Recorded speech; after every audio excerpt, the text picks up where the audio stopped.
Fetele la lucru. Nu mai aproape aici. Mai bine să mai aproape, că apoi noi până intrăm în direct. Mască. Dacă ai mască, dacă nu ești în spațiul matale. Noi deja am intrat. Lăsați că eu sunt cu mască. Doamne ajută, dragi prieteni, suntem în părțile Făleștiului. Se numește gara Catranâc. N-am mai ajuns niciodată pe aici. Un megapolis de câte gospodării? Cred că sunt 400-500 de case. 500 de case. La o margină de sat am dat de un gospodar, un băiat de milioane, și vreau să vă arăt cum în Republica asta numită Moldova se descurcă antreprenorii. Domnul Andrei, cum vă spune, de unde sunteți și cu ce vă ocupați? Suntem de la stația Catranic, adică locuim la Bălți, dar cu lucru suntem aici la stația Catranic. Avem o mini țăc de carne, a prelucrării și cu asta și ne ocupăm, cum spune. Afumați, faceți carne afumată. Și care e procesul? Cât trebuie să stai carnea asta în... Atunci se prepară carnea autonomă, cum spune? Cum se spune? Păi cu fum, cu... Da. Și... Cât o marinați? O marinăm 12 ore ori 24 de ore. În dependență de carne, da? Da. Dacă e mai mare la volum, dar și mai... Am înțeles, domnule. De unde aveți experiența asta? Am învățat în 83, 82 la Chișinău, pe ulița Starova. Aha. Da. Și ați activat în... Am de că am terminat școala acolo. Și școala. Până la armată. Am înțeles. Pe urmă am trecut la practică la Bălți, am lucrat la Basarabia Nord 19 ani jumătate. Ohoho! În Calbasniță. Oho, apoi dar... Am trecut calificații cu afumării cărnii, cu marinatul, cu asta. Apoi, dar ești potcovit, cum zicem noi, ești pregătit în domeniul ăsta. Da. De unde luați carnea? E producător autohton sau din Brazilia? Nu, e producător autonom de la Florești. Florești și care mai sunt? Băieții cu... Că văd că aveți și aripioare, și găini, și... Atât e de la Florești, adică la Prudănești, găinile sunt foarte bune, care le mâncăm noi și până mănânc eu, nu le dau la alții să folosească. Și cât stă la cuptor carnea ca să... Stau până la 5-6 ore. Le facem natural, le facem cu fum, rece, încet, bine. Asta e treaba. Și o facem să fie natural. Care e diferența dintre carnea asta afumată la rece, așa cum spuneți dumneavoastră, și cu aceia care o cumpărăm noi pe magazine afumată, nu știu unde, că acolo... Adică mai vorbește în alt mod. Mai rău când nu face nimeni și mai rău când nu se... Asta e producție care nu se poate de făcut, cum să spunem, diferența între lucrători. Bine că fac, dar atunci fac în mai multe moduri. Eu mă stăru să fac puțin, bun, gustos, să fie natural. Și unde o realizați, domnul Andrei? Cum e acum cu rețelele astea de supermarketuri? La Bălți, la Fălești, unde o vindeți carnea? Avem magazinul nostru la Bălțul Nou, așa, luăm în chirie, cum spune, în arentă. Pe urmă mai mergem cu locurile, adică unde se poate, adică mai avem magazine, la Fălești. La Fălești? Da, la Sângerii, dacă ne mai dau voie. Am înțeles că și la Fălești întâmpinați dificultăți, vă fugăresc, nu vă dau voie. Așa sunt toți ca și noi. Da? Păi dar cum să te dezvolți? Cum? Că asta e o afacere de familie, asta e o dată în săptămână, am înțeles că afund, că nu...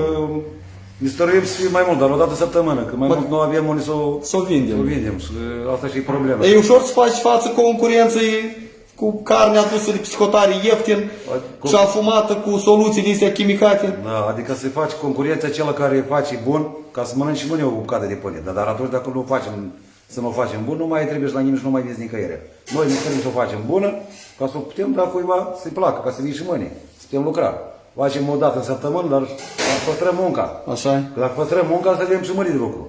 Am înțeles că mâine sunteți prezenți la Strășeni. Da, mulțumim. Unde? La piața centrală acolo. Acolo undeva la Consiliul Raional. Da, I-am pus numărul dumneavoastră că sunt mai mulți doritori deja să vă caut, să vă găsească. Da, poftim mâine la ora Și ați făcut mâine la 8 ați fiți la Strășeni, da? Da, da. Vă găsim cu siguranță. Ia spuneți-ne că am văzut mai multe utilaje. Ne puteți spune ceva în afară de a o băga înăuntru? Aveți ajutori aici? Ori e lucruri de familie? E lucru de familie, doamna Svetlana, soția mea. Doamna Svetlana, dar fetele lucrează în part ceilalți. O gospodărie aranjată, tot curat. Nu mai trebuie să-ți vină ăștia de la ANSA să-ți verifici mărimea la papuci, că ăștia altceva nu știu. Eu din partea la ANSA sunt foarte mulțumit. Da? Aveți tot în regulă. Este domnul Valera de la Pălescu, mulțumit, mă ajută. De la Bălț m-au ajutat foarte multe cu toate cele care nu le cunoaștem, care nu le suntem. Mi-au ajutat. Nu am nicio pretenție la domnul, că sunt mulțumiți. Am înțeles. Aveți toate hârtiile în regulă, ați obținut. Mulțumit, ne ajută cu toate, cu ce putem. Aveți o doamnă, o cumnată tare simpatică în Spania. Doamna Svetlana, ia veniți să vă întreb ceva. Veniți mai aproape de noi, da? Lăsați-o pe Olga să lucreze singură. Ia spuneți-ne, ați fost și dumneavoastră plecat. Veniți mai aproape. Am înțeles că dumneavoastră ați fost plecat ani buni pe psihotare. Unde ați fost? Da, am fost în Rusia. În Rusia. De 10 ani am muncit. Și ați investit acasă? Pentru a rămâne într-o zi acasă ca să lucrăm și să fim alături Să te dezvolți. Alături de copii, că mă rog.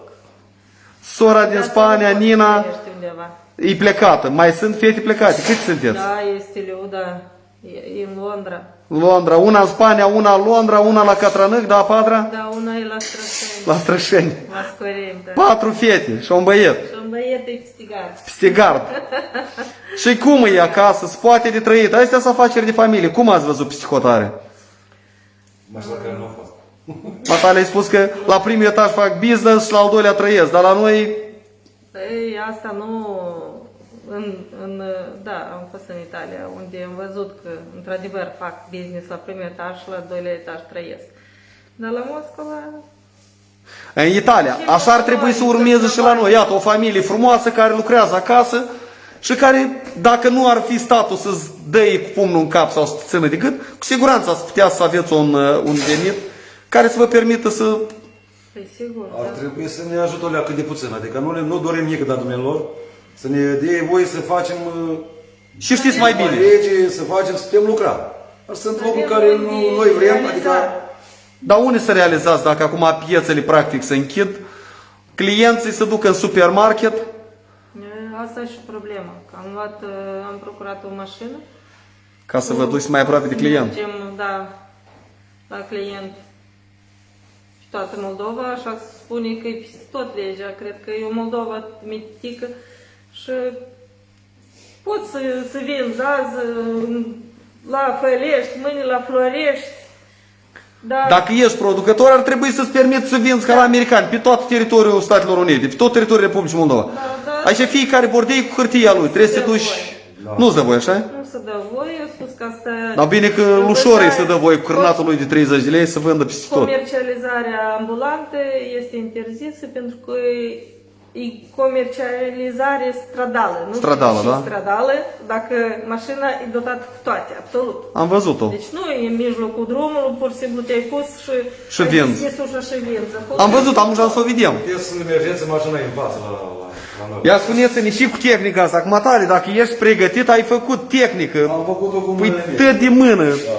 Asta este știți de făcut cărnat. L-am făcut singur, l-am făcut. Matale mai mâini de aur. Le-am făcut singur, am găsit toate, se face cărnat, se fac cărnașori, se fac. Aici se este cristapul care se leagă de vas. Da? Da. Asta tot, s-a fricat ăsta, am găsit altul, l-am făcut. Miscat fașul. Tot cum am făcut, de miscat fașul. Ia, hai. Am văzut și mai aveți încă două. Marinează, da? Și ăsta e gândit. Ce mai avem așa? Avem de o leacă. Aveți frigider, am văzut, congelator, aveți... Ia, haideți să împingem ăsta înăuntru și haideți să vedem cum facem focul, dacă avem. Da, văd că sunteți pregătiți cu de toate. Frigider, tot aranjat, tot e cum trebuie, ia uite. Numai să lucrez. Da, avem. Dincolo tot intrarea. Păi, dar pe ăsta nu e un mic atelier, ăsta e mai mare atelier deja, e mai mare. Doar dacă se poate să întrează voi, da. Cuptoarele. Da. Haideți să vedem cum îl punem la... Și ne ducem să facem focul. O, și peste 4 ore la Strășeni, mâine la 8. în fața casei, dar este și numărul de telefon.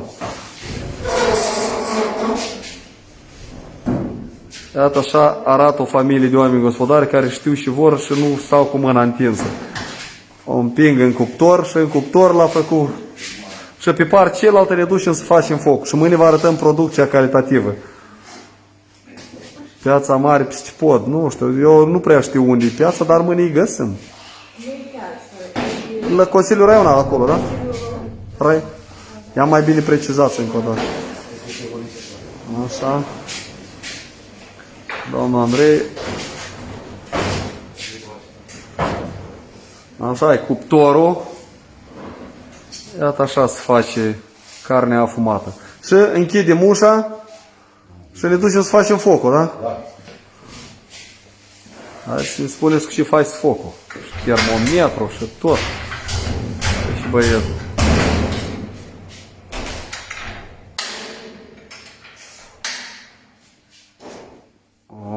Tătă e ca la submarină. Da, și temperatura se arată. Închis și am plecat. Se arată. Și la ce temperatură o faceți? Se face deodată până la 50 de grade. Eu mă ridicăm Păi, și ai și tehnologie. 55, ajunge până la 75, 74. Așa. Așa până la 75, 74. Hai să vedem cum faceți focul. Da. Tot curat, aranjat. Dar eu m-am întrebat cum am intrat deodată. Și cu utilajul ăsta a dumneavoastră super dotat. La noi asta e pentru a face, cum se spune, aburi, ori par, cum se mai spune. Aburi, da? Da. Se încarcă cu apă și se face la motorină. Mama mea, și tehnică. Lucrul să iasă cu... Și asta după ce terminați procesul Îi dăm par, îi dăm. ca să-l curățâți Toată și să-l dezinfectați, da? Smoala, dezinfectația, se face tot curat. Și cu ce faceți focul? Facem cu lemne, cu stejar facem. Stejar, da? Cu stejar facem. Asta că să-i dea gust, miros. Da. Și dați focul în cuptor. Astea sunt cuptoarele, iau și frumusați. Fiindcă Ăla prindeți. alte lemne fac mult lucru care nu se poate de mâncat. Adică astea de fructe, cireșe, vișe nu se poate făcut, dar nici frigărul nu se poate. Numai stejarul sau cânul. Aha. Astea se poate Lemtare și de tare trânsul. și ecologic, cum spune. Celelalte, eu vă rog frumos să nu faceți. Nici dintr-o multă lume face din vișne, astea nu faceți, fiindcă nu se poate. Au Foarte uleiuri, mult au smoală, da? smoală. Aveți probleme și cu ficatul și cu toate. A, vedeți că e... Să mâncați, ori cumpărați cărbune gata în saci, faceți frigărui, la mici puteți să dați. Am înțeles. Aveți un plac de plăceri de fum, faceți cu stejar, că nu e așa. Ia dați-i focul, să vedem cum se pornește focul. Iată așa, se pornește cu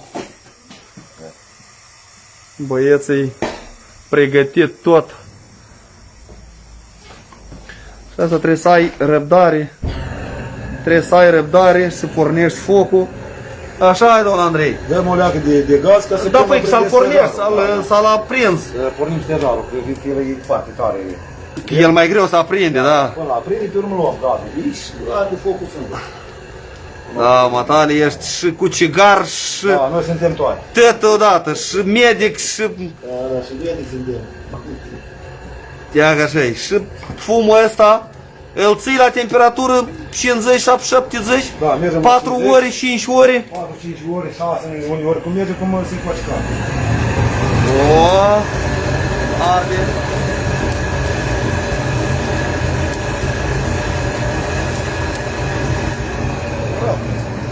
Las că e bun, să aprinde stejarul. Iată așa e. Închide ușa, domnul Andrei, și îl lasă.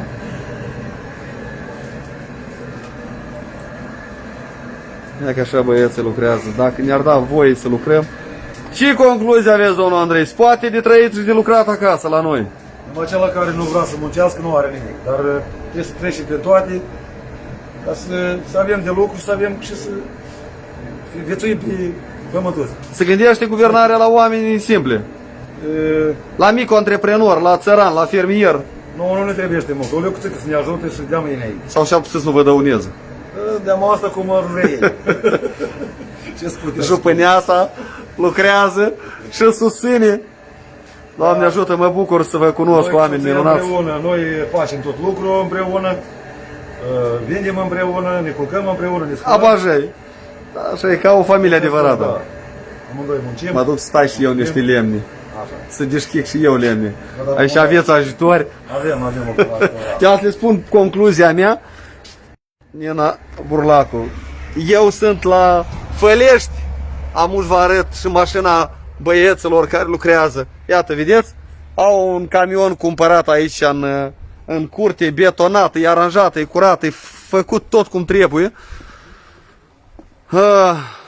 Oamenii nu vă mai spun toate detaliile, dar am încercat să vorbesc cu ei și spun avem probleme suficiente cu cetățenii ăștia care conduc Republica noastră. Ei zic că lor nu li se poate să vândă din mașina asta a lor pe care au cumpărat-o și care are tot ce trebuie ca mașinile astea a lui Șorișel. Acum întrebarea pentru cei care gândesc, Șor are voie să vândă unde vrea el. Dar la întrebarea domnului, nu au vrut să mai spună acum în public, dar el zice că i-am întrebat. O gospodărie aranjată, i-am întrebat pe exponența și au spus că când ai să fii ca Șor, ai să vinzi unde vrei. Până atunci, te subordonezi. Dragi prieteni, campania noastră continuă să susținem producători autohtoni. Oamenii ăștia cumpără carne autohtonă, o prepară, o procesează și o vând în piețele unde reușesc ei. Cu regret, o bună parte din piețele noastre nu mai sunt ale noastre, sunt piețe private sau sunt piețe care nu ne aparțin. Și omul nu are loc acolo. Cu regret, ai noștri care se bucurau foarte mult că au venit supermarketele Kaufland și nu știu care. Acum întrebarea mea, dar oamenii ăștia unde să vândă producția lor? Că ăștia ne aduc carne marinată, preparată cu fum chimic de prin toată Europa, nu știu, din Brazilia. E adevărat că e mai ieftină, pentru că acolo producătorul este subvenționat, carnea cu adevărat e mai ieftină, dar și consumăm noi. Întrebarea e pentru cei care gândesc, noi și consumăm. De asta eu încă o dată reiterez și susțin oamenii care lucrează, oamenii care produc, oamenii care afumă carne, oamenii care ceva produc. Haideți să ne solidarizăm și să cumpărăm de la ei, de la ăla care produce, care au adus și au făcut ceva util în viața asta. Mai bine ajutăm să supraviețuiască o familie, 2, 3, 5, 10 familii de astea, decât să huzurească un supermarket unde merg banii să duc doar în buzunarul unui grup sau unei familii sau unui concern. Suntem la stația Catranâc. Ia uitați-vă ce locuri minunate în Republica asta. Dacă ar fi și un pic de administrație în statul ăsta, probabil am avea mai multă bucurie. Eu am văzut și astăzi, Alexandru a filmat și ne-a arătat produsele lui Șor cu 25 de lei cărnați cu 30 de lei. Domnilor, ăștia o să ne omoare. Ăștia ne bagă toată murdăria aceea care numai carne nu are întrânsa. Și după asta bunicuțele noastre sau cei care cumpără trebuie să bei medicamente ca să-și revină la normalitate. Pentru că ăștia ne omoară cu producția lor contrafăcută. Cum poți să-ți închipui cărnațul cu 30 de lei sau cu 25 de lei? Asta e nebunie totală. Sau 25 sau 35. Și moldovenii noștri trebuie să înțeleagă. Nu mai cumpărați stâmpeniile lui Șor. De atâta bandiții ăștia să țin cu ambele mâini și nu vor să meargă la anticipate, că își pierd parlamentul și după asta pierd și schemele lor. Dar oamenii o duc foarte greu. Oamenii dipează pe mâine. Mulți din oamenii sunt disperați. Am vorbit azi la Ungheni, am vorbit la Fălești, am fost în piață și am vorbit cu oamenii. Oamenii sunt disperați. Aici nu există nici cumpărători, nu există nici bani, nu există nimic. Și oamenii întreabă, dar ăsta care mi-a interzis să vând, ăsta care mi-a interzis să lucrez, ăsta care mi-a interzis să ies din casă, să îmblu cu mască, dar de ce nu-mi dă bani ca eu să nu mă apuc de furat? Ca eu să ne întrețin familia. Am vrut să vă mai arăt o casă mică și închid pe azi, nu vă mai bat la cap. Filmulețul e tare de suflet care l-am făcut cu oamenii ăștia minunați. Chiar dacă este un sat mai îndepărtat, nu am mai ajuns niciodată până aici. Vă arăt o căsuță mică, tare simpăticuță.